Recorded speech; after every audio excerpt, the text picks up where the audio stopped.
우리 하나님의 은혜 가운데 우리가 잘 보냈습니다.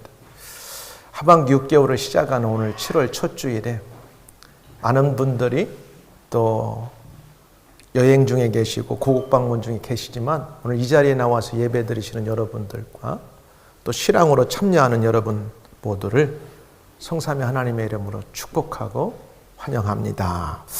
오늘 우리가 함께 읽은 민수기 13장 25절부터 33절은 이스라엘 백성들이 애굽에서 400년 동안 종살이 하다가 그들이 너무 그 종살이가 힘들어서 하나님께 기도하였더니 하나님께서 이스라엘의 지도자로 모세를 세우셨어요. 그리고 이 모세를 통하여 이제 400년 동안 종살이하던 이스라엘 백성들을 출애굽시켜서 이제 광야를 거쳐서 한 2년 동안 이제 광야를 걸어와서 오늘 바란 광야라고 하는 그곳에 가데스 바네아에 도착하였어요. 그러니까 출애굽을 시작해서 2년 정도가 걸렸습니다. 그 2년 동안 걸어오면서 때로는 먹을 것도 없고 물도 없고 그래서 하나님께서 이제 없을 때 바위를 쳐서 물이 나오게 하시고 하늘에 이제 하나님께서 능력을 베풀어서 먹을 것을 공급하여 주셨어요. 그래서 2년 동안 도착한 곳이 바란 광야라고 하는 그 곳에 가데스 바네아가 있었어요. 근데 사실 이스라엘 백성들이 출애굽해서 하나님이 약속하신 가나안 땅까지 들어가는 데는 거리적으로 보면 직선 거리로 200km밖에 안 돼요. 그러니까 아이들을 포함하여 장정만 60명이고 여자들과 아이들을 포함하면 200만 명 정도가 돼도 사실 2주 정도 거리면 아무 문제 없으면 가나안 땅을 들어갈 수 있는 거리인데 결론적으로 보면 40년 광야를 그들이 여행하고 그곳에서 머물렀어요.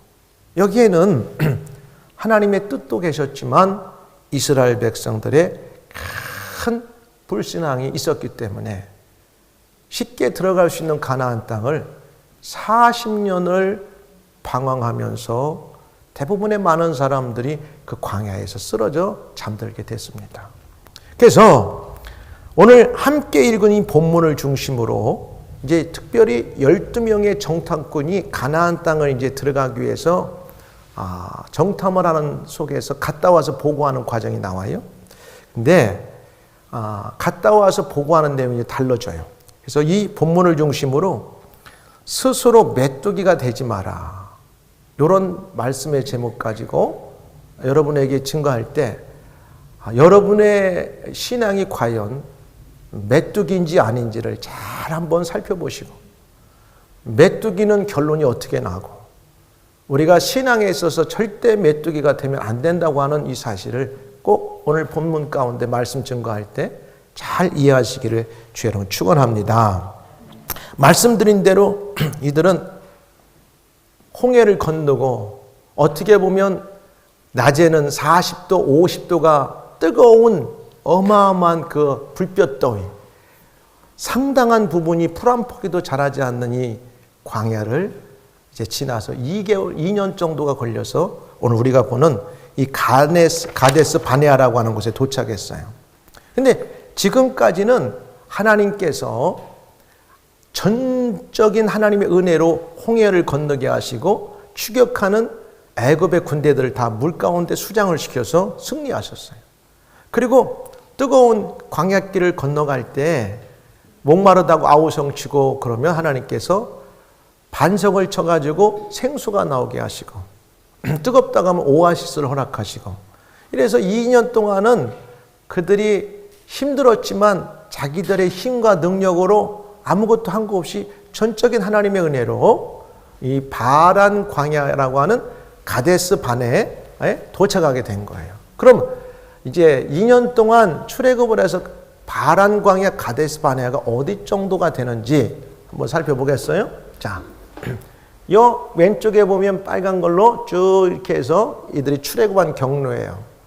직선거리로 들어가도 되는데 저 지금 하얗게 보이는 그것은 다 광야, 사막.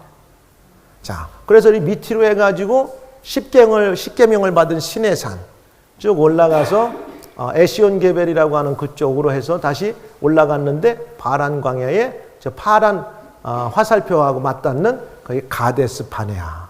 저까지 2년 정도가 걸렸어요. 자, 2년 동안 200만 명의 어마어마한 인구가 저까지 출애굽을 하는 과정에서도 하나님의 전적인 은혜로 그들이 저까지 도착했어요. 자, 내려주시고 그 다음에 또 하나. 근데 저기서부터는 보니까 이들이 이제 뭘 해야 되냐면 지금까지는 하나님의 은혜로 왔는데 하나님께서 말씀하시기를 야, 지금부터는 그 가나안의 땅에 내가 너희들에게 주겠다고 약속한 가나안 땅에 들어가면 가나안 땅을 그동안 지배했던 7 부족이 살고 있어요. 근데 그 7 부족을 하나님이 도와줄 테니까 무서워 떨지 말고 그들을 싸워서 진멸하라. 하나님께서 이렇게 명령을 하셨는데 야, 여기까지 오는 건 지금까지 싸움 한 번 않고 이스라엘 백성들이 은혜로 왔는데 가나안 땅을 앞에 놓고 들어가기 전에 그곳에 가면 7 부족이 살고 그들은 오랫동안 거기에서 살았기 때문에 그들과 만나면 싸워야 된다고 하는 그것 때문에 부담을 느꼈는 이스라엘 백성들이 미적미적하고 들어가질 않아요. 그때에 이 사람들이 머리를 쓰는 거예요. 뭐라고 하냐면 모세에게 와서 하는 말이 이렇게 말을 합니다. 우리가 저기를 그냥 들어가지 말고 저곳에 어떠한 사람들이 살고 있고 그 다음에 그 지형은 어떻게 생겼고 7 부족의 크기나 그들의 어떤 성이나 이런 부족들이 얼마나 강한가를 사람들을 좀 선발해 가지고 먼저 정탐을 보냅시다. 스파이를. 이거 뭐 일반적으로 전쟁을 할 때는 다 하는 일이잖아요. 인간적으로 볼 때는 합리적이고 이성적이고 맞아 보여요.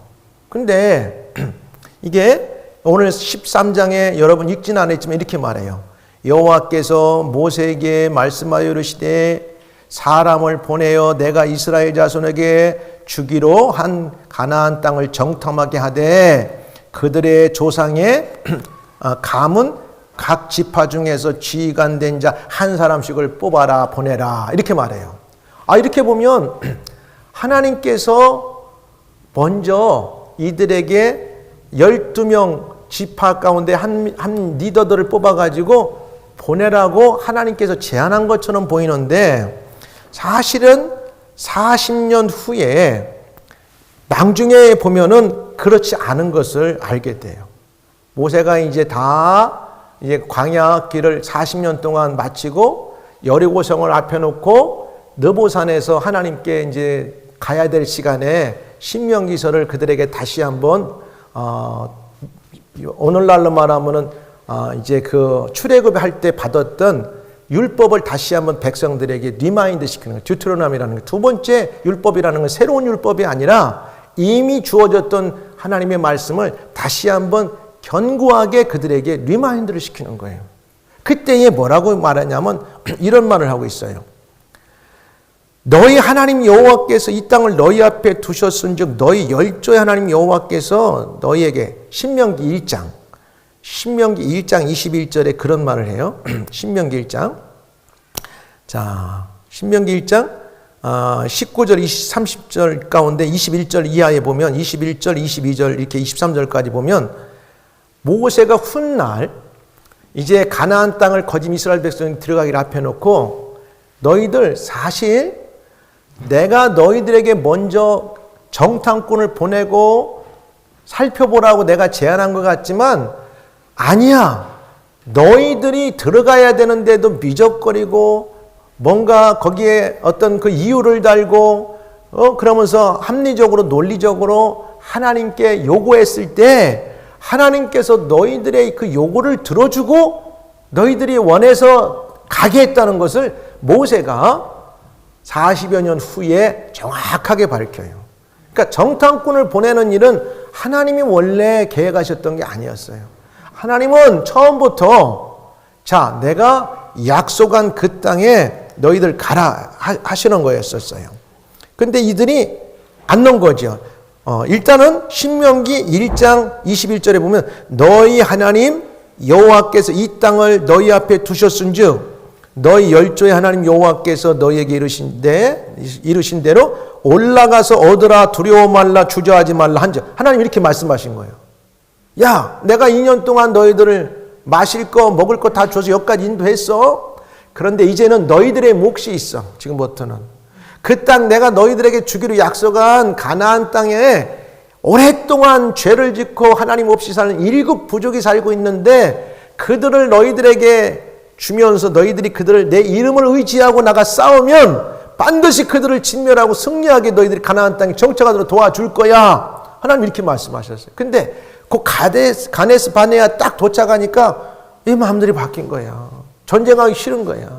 자기들 고난도 그 다음에 어려운 일도 하기 싫은 거예요.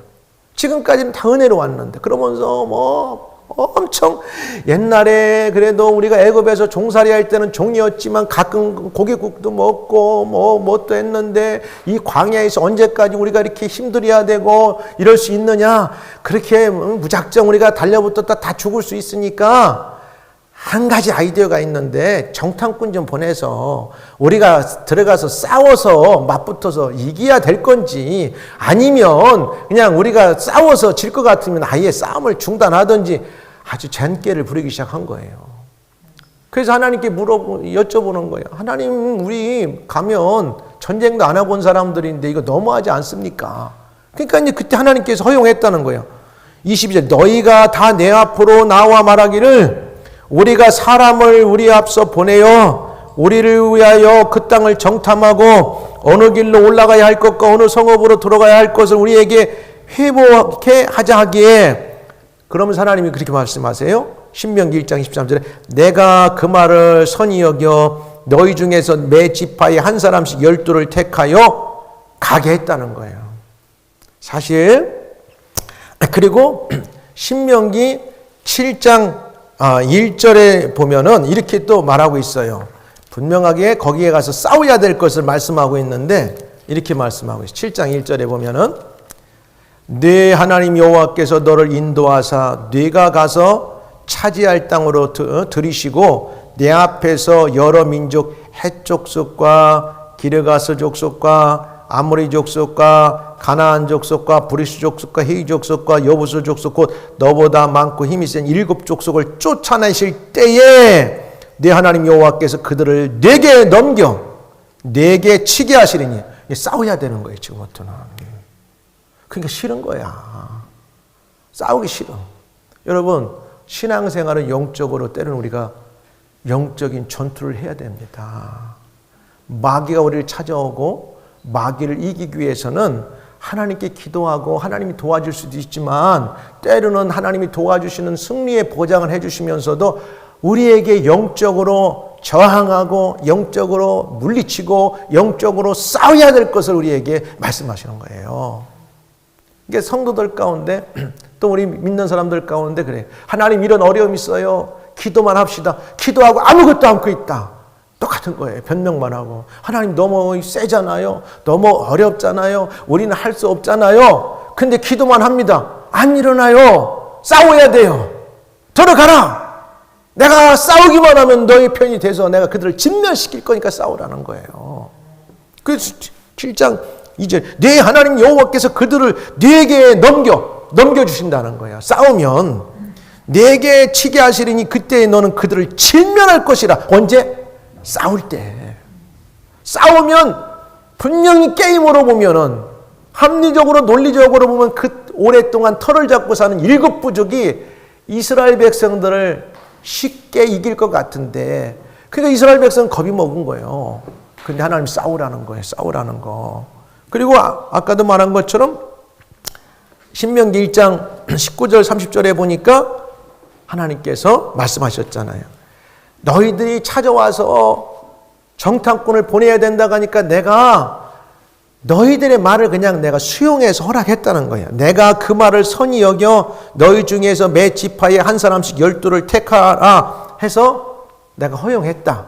그게 오늘 민수기 13장에 우리가 지금 겪고 있는 일이에요. 신명기가 뒤에 나오지만 모세가 훗날 이 사건을 다시 이스라엘 백성들에게 재조명해 주는 거예요.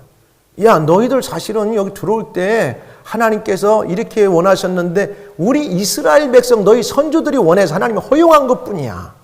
그래서 그 결과로 어마어마한 대가를 치렀다는 것을 다시 한번 요단강을 건너기 전에 그들에게 설명하면서 그렇게 하면 안 된다고 하는 것을, 믿으면 그렇게 하면 안 된다는 것을 다시 한번 알려주는 거예요. 그러니까 이게 이제 두 가지를 놓고 생각해 보면서 듣는 거예요. 자, 그래서 여기에 보면 우리가 인간의 얄팍한 논리가 있는 거예요. 이제까지 싸움을 해본 경험이 없는 이스라엘 백성들이 겁이 나죠. 여러분, 우리 앞에 생각하지 않았던 엄청난 일이 딱 우리에게 도전적으로 다가오면 큰일 났네. 어떻게 하지? 그냥 포기할 수도 있지만 하나님은 그렇게 하지 말라는 거예요. 하나님은 누구의 편을 들지 몰라요. 기도하는 자의 편이고 싸우는 자의 편입니다. 그래서 여기 딱 하기를, 그러니까 이 사람들이 싸움도 안 했으니까 모세에게 와서 정탐꾼부터 보내달라는 것이 어떻겠냐고 사정을 하였더니 모세가, 하나님 아시지요? 백성들이 아우성칩니다. 저한테 와서. 그랬더니 하나님이, 모세야, 그냥 그들의 요구를 들어주거라. 그래서 이제 뽑은 거예요. 그래서 오늘 보니까 13장 3절부터 모세가 여호와의 명령을 따라, 그래, 요구 들어줘, 따라 바란 광야에서 누구야? 그들을 보내는데 각 지파에서 12지파니까 12명 리더를 뽑았어요. 그 중에 두 사람이 아주 여러분 귀에 낯익은 사람이 나오죠. 여기에 보니까 유다 지파의 갈렙이 나오고, 그 다음에 에브라임 지파의 여호수아라는 사람이 나와요. 그 나머지 사람들은 우리가 잘 기억이 안 나. 왜? 별로 중요하지 않아서 그래. 그래서 이제 12명을 뽑아가지고 보냈어요. 며칠 동안? 40일 동안을 보냈어요. 그래서 40일 동안 보냈는데 그 거리가 상당한 거리예요. 한번 그럼 띄워줄래요? 어디서부터 보냈냐면 가네스에서 바네아부터 저 북쪽에 오늘날 시리아의 수도를 넘어가는 지역까지 굉장히 높은 데까지 보냈어요. 여기 보면은 저 위에 하맛, 르보라고 하는 지역인데 사실은 저기는 오늘날 시리아의 수도까지 올라가는 지역, 상당한 높이까지 올라갔어요. 그러니까 여기를 40일 동안 12명이 샅샅이 다 보고 이제 보는 거예요. 그리고 돌아오면서 저기 에스겔 골짜기라고 하는 그곳에 포도송이를 메고 온다고 하는 그 에스겔 골짜기가 거기에, 에스겔이란 말이 포도송이라는 뜻인데 얼마나 포도송이가 컸는지 장정 2명이, 그 사진도 한번 보여요. 장정 2명이 양쪽에 큰 나무를 껴가지고 이렇게 메고 오는 거예요. 포도송이가. 내려주세요. 이제 이해했죠? 배경은. 야, 근데 여러분 잘 알아야 돼요. 이 사람들이 요구하는 것은 엄밀히 따지면 굉장히 인간적으로 합리적이고 이성적이고 논리적인데 지금까지 하나님이 이들을 인도한 것에 이들의 반응은 불신앙적인 요소가 아주 많이 배어 있습니다. 하나님이 지금까지 인도하신 것도 은혜인데 뭔가 뜻이 있고 계획이 있으니까 여기 와서 우리 보고 저들을 진멸하라고 하시는 데는 약속의 땅이니까 우리가 들어가겠습니다. 하나님 약속하신 대로 우리 편이 돼주시고 도와주세요. 이래야 되는데 안 그래요. 잔꾀를 낸 거예요. 이게 오늘날로 말하면 잠복성 불신앙이에요. 성도들이 평안하고 아무 일이 없을 때는 다 같이 하나님 찬양하고 기도하고 예배 생활하는데 어떤 일이 딱 벌어지기 시작하면 그때부터 서서히 그 사람의 믿음이 윤곽이 드러나기 시작합니다. 안 돼요. 불가능해요. 어려워요. 그럴 수 있어요.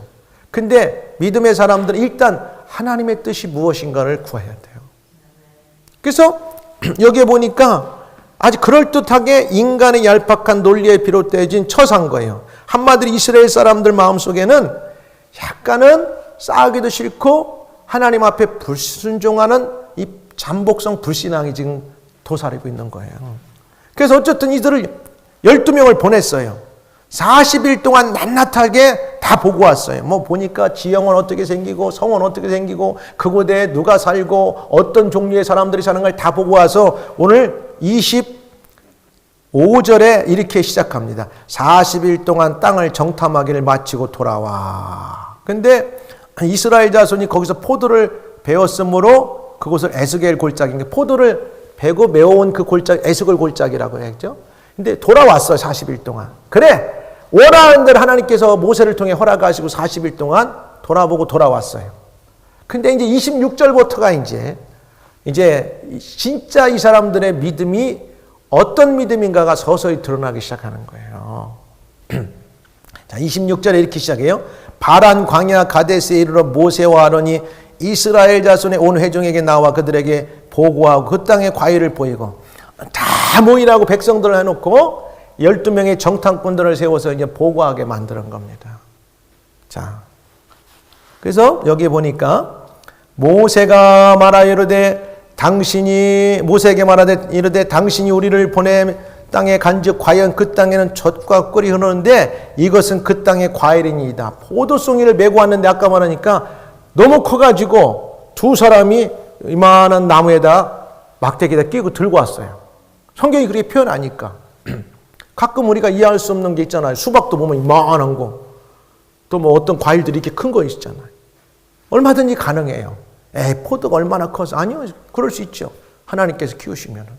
그만큼 하나님은 이 속에서 그 땅이 하나님이 약속한 젖과 꿀이 흐르는 가나안 땅이라는 것을 그들에게 보여주기 위해서 그렇게 그 지역에 포도송이를 크게 하셨을 가능성도 나는 확실하게 믿습니다. 그래서 하여튼 메고 왔어요. 그러나 이제 그때부터 문제야. 12명이 가운데 10명이 이제 10명이 뭐라고 얘기하냐면, 그런데 있잖아요, 그 땅을 보니까 너무너무 좋아요. 너무너무 좋아요. 저들이 이제 돌아와서 12명이 이제 보고를 하기 시작하는 거예요. 근데 여기에서 27절에 모세에게 말하여 이르되 당신이 우리를 보낸 땅에 간즉 과연 그 땅에 젖과 꿀이 흐르는데, 다 동의하죠? 다 동의해요. 하나님께 우리가 찬양하면 마음도 기쁘고 하나님이 들으시고, 우리가 기도하면 하나님께서 들어주실 거예요. 할렐루야. 뭐 똑같아, 이런 거 다. 지금 똑같이 얘기하는 거예요. 그죠? 정말 당신이 말한 대로 가보니까 젖과 꿀이 흐르는데 이것은 그 땅의 과일이니이다. 와, 진짜 젖과 꿀이 흘러요. 하나님 말씀 맞네요. 포도송이가 우리 장정 2명이 미고 오니까 여러분 믿죠?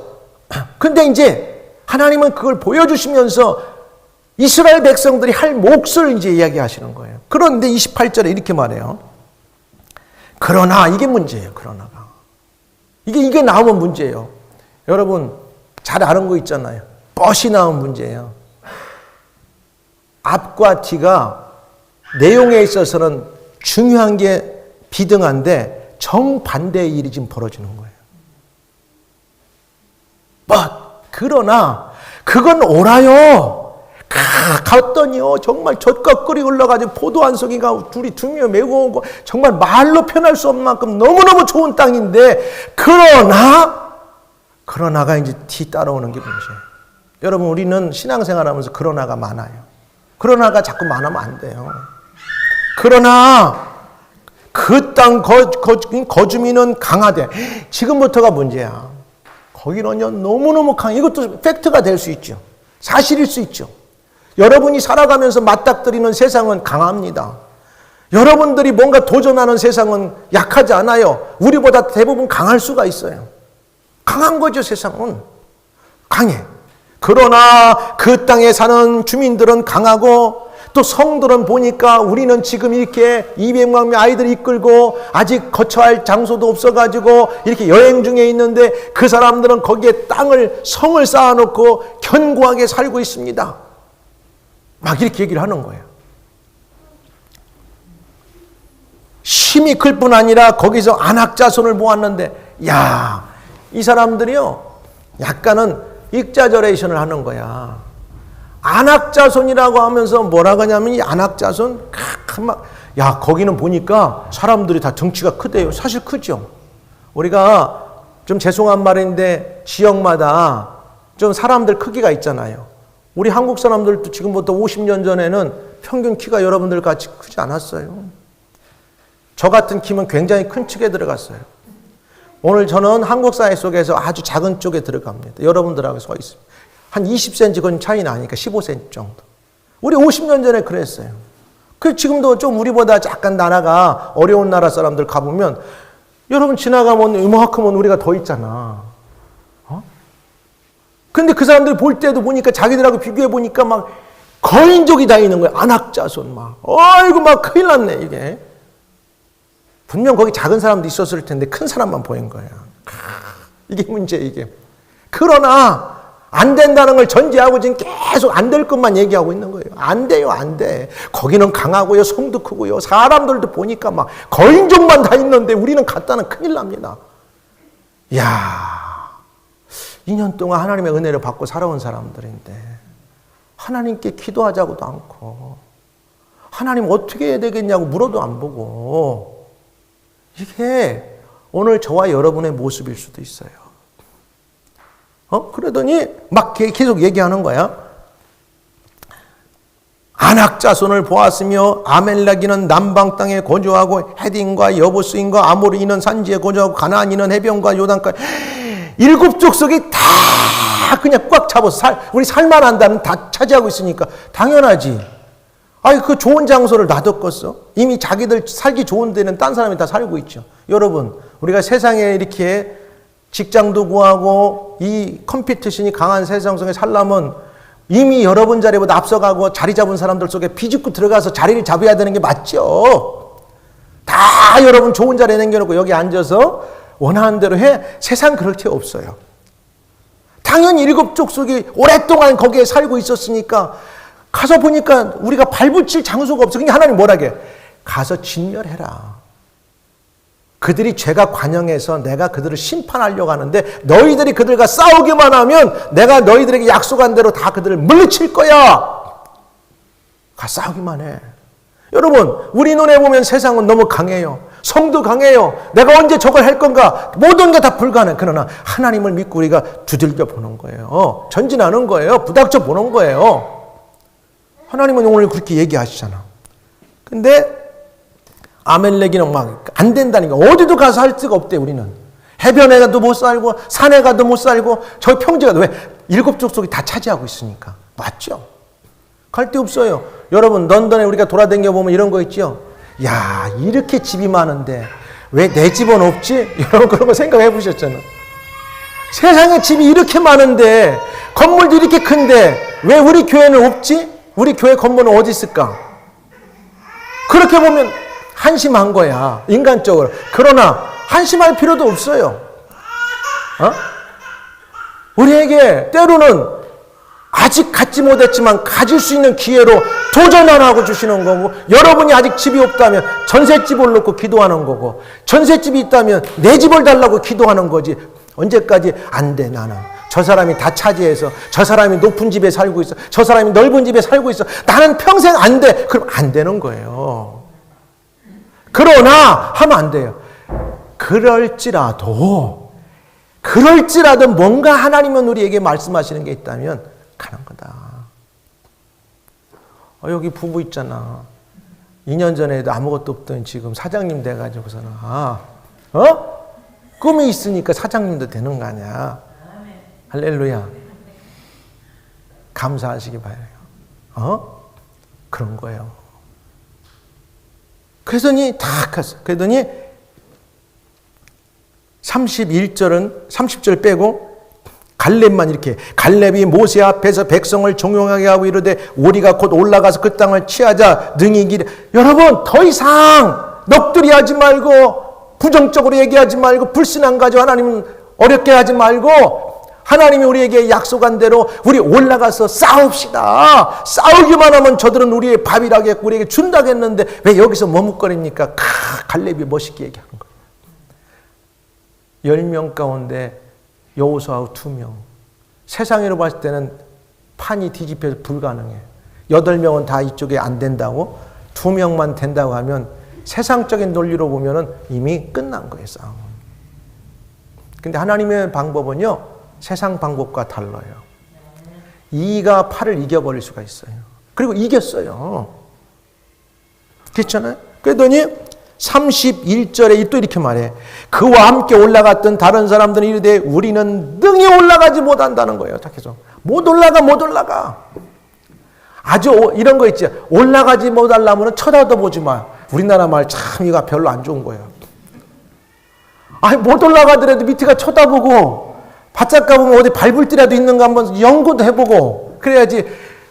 저기 큰 나무 있어. 아유 못 올라가. 갈 것도 없어 저까지. 그럼 진짜 못 올라가. 이 사람들이 그래. 등이 올라가지 못한다. 여기 뭐라 하냐면 그와 함께 올라간 사람들은 이르되 우리는 등이 올라가서 그 백성을 치지 못하리라. 근데 분명히 말했죠. 신명기에서 올라가라. 내가 너희들과 함께 할 텐데 치라는 거예요. 치라. 그럼 내가 너희들 편을 들어주겠다는 건데 자기 먼저 결단해. 안 치고 하나님 역사 안 하도록 그냥 아주 결단 내리는 거예요. 여러분 이게 신앙이 아니에요. 불신앙입니다. 신앙은 하나님께서 우리가 부족하고 불가능한 걸 하나님을 의지하고 믿을 때 하나님이 우리를 통해 일하게 하시는 게 신앙이에요. 믿으시면 아멘. 그러니까 안 된대 이 사람들이. 그 백성을 치지 못하리라. 그들은 우리보다 강하니라고 이스라엘 자손 앞에서 그 정탐한 땅을 악평까지 하는 거야. 아니 가만히라도 있으면 되는데 악평까지. 그게요 젖과 꿀이 흐르긴 하지만요 거기 가면 뭐 가시도 있어가지고 찌르고요 더 아프고요 막 힘들고요 악평하는 거야. 왜 악평까지 해? 여러분 우리가 하나님 앞에 내 믿음이 없고 신앙이 적어서 내 스스로가 하나님을 기쁘시게 못할 때는 자기 것만 혼자 조용히 있어야지 남의 것까지 자꾸 건드려가지고 다른 사람까지 신앙에 방해를 주면 안 됩니다. 근데 자기 못하는 것 때문에 정당화 합리화를 하기 위해서 분위기를 만들고 공동체를 어렵게 만드는 건 절대 되지 않아요. 악평을 하는 거야. 뭐라 하냐? 정탐한 땅은 그 거주민을 삼키는 땅이요. 가면 다 죽어요. 사는 게 아니에요. 거기는 사람을 삼키는 땅이에요. 그러니까 절대 가면 안 됩니다. 여러분 하나님 믿고 연대까지 왔는데 여러분의 인생이 살았어요? 죽었어요? 살았잖아요. 근데 왜 죽을 것부터 생각해요? 왜 안 될 것부터 생각해요? 왜 끝났다고 생각해요? 하나님은 더 좋은 곳으로 지금 인도하시기 위해서 우리에게 거기까지 오게 하셨는데 정탐한 땅은 그 거주민을 삼키는 땅이요 거기서 본 모든 백성은 신장이 장대한데 아까는 말하더니 안악자손 안악자는 거인 쪽이거든. 신장이 크는데요 뭐냐면 이번에는 더 과장해요. 네피림의 자손들이에요. 정확하게 네피림이 누구냐고 학자들마다 의견이 분분한데 신들의 아들과 여인들과 같이 관계를 해서 난 자손이니까 반은 신이야. 그러니까 세상에 일반 사람이 아니야. 생김새도 거짐 신같이 생기고 등치로 따지고 이 거인족이니까 상상을 초월하니까 우리는 거기 가서는 어떤 방법도 들어갈 방법도 찾아서 이길 방법도 없다가 아주 선언해버리는 거예요. 스스로가. 그러면서 뭐라고 얘기하는 줄 알아요? 거인들을 보았는데 우리는 스스로 보기에도 메뚜기 같다고 그래요. 우리를 가리켜 메뚜기래 메뚜기. 여러분 이게 망하는 길이에요. 왜 자기들을 가리켜 메뚜기라고 인정을 하냐고. 나는 여러분들이 이런 사고를 절대 안 갖기를 주 여러분 부탁합니다. 여러분 메뚜기입니까? 하나님 믿는 사람이 메뚜기예요? 아니 왜 두고두고 자기들을 2년 동안 어마어마하게 200만 명이 넘는 이스라엘 백성을 그 뜨거운 불볕더위와 추운 그 밤을 불기둥과 구름기둥을 먹이고 살리시고 오게 하신 이 하나님을 어떻게 그렇게 초라하게 메뚜기로 만드냔 말이에요. 우리의 신앙이 잘못하면 이렇게 될 수 있어요. 여러분 인생은요 메뚜기 같은 존재가 되면 안 돼요. 여러분 메뚜기 같아. 메뚜기 좀 한번 올려봐. 어떻게 생겼다. 메뚜기 좀 올려봐. 자, 졸지 말고 메뚜기 좀 올려봐. 열심히 일하느라고 그랬어요. 미안해. 의도가 아니었는데 올리라고 그런 거니까. 이 메뚜기 어떻게 생겼어요? 여러분. 메뚜기 여러분 알죠? 여러분 메뚜기 무서워요? 안 무섭잖아. 여러분 메뚜기 갖고 장난하잖아. 보통. 그럼 없으면 내부터요. 그렇게. 내가 잘못 보낸 것 같아. 미안해. 메뚜기는 여러분 조그마한 곤충이잖아요. 어떻게 이스라엘 백성들이 자기들을 이렇게 하나님을 믿는 백성들이 자기들을 메뚜기로 여기냔 말이에요. 이건 정말 신앙이 없다 이렇게 자기들을 아주 하나님을 모욕적으로 만들 수가 있냔 말이에요. 너무하지 않았어요? 여기 보니까 거기에서 네피림 막 거인족이 있고요. 키가 장대하고요. 신들의 아들 같은 사람들이 있는데요. 우리는 스스로 보기에도 우리 스스로가 너무 초라한데 우리는 메뚜기 같은 존재입니다. 나는 여러분들이 인생을 살면서 메뚜기가 아니라 하늘과 땅 상천하지를 만든 그만큼의 마음들을 크게 갖기를 주의 이름으로 축원합니다. 이 믿음이죠. 야, 오늘 메뚜기 같은 인생을 이제 제가 오늘 말씀을 맺어가면서 여러분들에게 몇 가지 제가 적용을 하려고 합니다. 어떤 사람이요, 한 중년의 아저씨가 직장을 잃고 공원에 앉아 있었어요, 벤치에. 그냥 한심한 거지. 야, 세상이 이렇게 강한데 내가 뭘까? 근데 어떤 어린아이가 공원에 와서 공치기 하면서 하늘로 공을 던졌다. 떨어지면 또 죽는 거예요. 그래서 여러 번 하니까 지금 신경이 거슬려. 이 아저씨가 부르는 거예요. 얘야, 왜 자꾸 너 공을 이렇게 하늘로 떨어지는 거 알면서 또 던지냐? 또 왜 이렇게 던지냐니까 제가 있잖아요. 제가 이 공을 던지면요. 하늘에서 하나님께서 내 공을 받으세요. 이야, 제가 이렇게 던지면 하늘에 하나님이 내 공을 받으신다고 나는 믿어요. 그게 믿음이에요. 이루어지고 안 이루어지는 건 하나님의 소관이에요. 이 어린아이는 진짜 하나님을 순수하게 믿는 겁니다. 그러니까 그 아저씨가 그래, 맞아. 인생은 저렇게 꿈을 갖고 하나님을 의지하는 거구나. 떨어질 걸 알면서도 하나님 받는다고 하면서 던지는 그 어린아이를 보고 이분이 용기를 얻어가지고 직장을 잡고 사업을 시작해가지고 성공했다는 사실이에요. 사랑하는 여러분, 이게 작은 이야기 같지만 웃을 일이야. 성경에 보면 모든 기적은 이렇게 일어났습니다. 홍해를 건널 때 그들이 한 게 하나도 없어요. 뜨거운 태양볕과 추운 밤을 지날 때 2년 동안 이스라엘 백성 200만 명이 한 건 하나도 없어요. 하나님이 하신 거예요. 이렇게 해라, 저렇게 하라. 아멘. 근데 왜 그 하나님을 귀뚜라미처럼 여기고 자기들 스스로를 귀뚜라미같이 여기냔 말이에요. 나는 여러분들이 귀뚜라미 같은 존재가 아니고 하나님의 거룩한 자녀요. 천국의 백성이고 이 땅의 왕 같은 제사장들로서 여러분이 하나님께 요구하고 부르짖으면 하나님은 무한대로 일하시는 줄 믿습니다. 이런 꿈을 가지세요. 유대인들은 이런 교육을 가르친대요. 다윗을 가르칠 때 이렇게 가르친대. 얘들아, 골리앗이 너무 커서 사람들이 다 무서워서 피했단다. 근데 다윗은 어린 목동이었는데 어떻게 용감하게 나가서 골리앗과 싸워서 이겼었을까?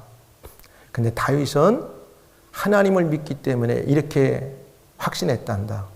골리앗이 너무 커가지고 내가 평상시대로만 돌려가지고 던지면 반드시 맞을 거야. 너무 크니까 미스 될 수가 없어. 이 믿음을 가졌단다. 세상이 아무리 커도 크니까 내가 아무리 이렇게 던져도 어딘가는 맞겠지. 과감하게 던져라. 유대인들은 이렇게 가르친다는 겁니다. 근데 세상이 너무 커. 무서워. 던질 수가 없어. 그러지 말고 던질 곳이 많으니까 던지는 겁니다. 할렐루야. 이게 믿음이에요. 그러나 못 들어간다고 한 사람들은 진짜 못 들어갔어요. 뭔지 아세요? 이렇게 얘기하고 있어요. 14장 28절에 하나님께서 이렇게 여호와께서 모세와 아론에게 말씀한 26절부터 14장 민수기 이르시되 나를 원망하는 이 악한 회중에게 내가 어느 때까지 참으랴. 이스라엘 자손이 나를 행하여 원망하며 그 원망하는 말을 내가 들었노라. 그들에게 이르기를 여호와의 말씀에 내 삶을 두고 맹세하노라. 너희 말이 내 귀에 들린 대로 내가 너희에게 그대로 행해 줄 거야. 못 들어간다겠지. 죽는다겠지. 우리는 메뚜기 같다겠지. 그래, 메뚜기 같이 광야에 다 쓰러져 죽게 내가 만들어 줄게. 하나님이 응답하셨어요. 그래서 29절에 이렇게 말해요. 너희 시체가 이 광야에 엎드러질 것이라. 너희 중에서 20세 이상으로서 계수된 자 곧 나를 원망한 자 전부가 여분네의 아들 갈렙과 눈의 아들 여호수아 외에는 내가 맹세하여, 하나님이 맹세하신다는 거예요. 맹세하여 너희에게 살게 하리라. 한 땅에서 결단코 들어가지 못하리라. 너희들 가나안 땅 절대 못 들어. 내가 너희들에게 확실하게 내가 내 이름을 걸고 맹세할 거야. 그러나 안 됩니다. 우리는 메뚜기 같습니다. 그래? 그 말대로 내가 해주마. 너희들 절대 가나안 땅에 못 들어가. 그냥 여기서 다 쓰러 죽을 거야. 여호수아와 갈렙만 20세 이상으로 출애굽한 사람들 가운데 약속의 가나안 땅 들어가고, 나머지는 다 20세 이상으로 출애굽하면서 원망불평했던 가나안 땅에 죽었습니다. 사랑하는 여러분, 오늘 말씀을 맺히면서 절대 살면서 메뚜기 같은 인생을 살지 않기를 주의 이름으로 축원합니다. 나는 메뚜기 같다 할지라도 누가 너 메뚜기야. 아니야. 내가 믿는 하나님은 위대하시고 하늘과 땅을 창조하신 분이야. 결코 나는 메뚜기가, 내가 스스로가 메뚜기도 난 절대 메뚜기가 될 수 없어.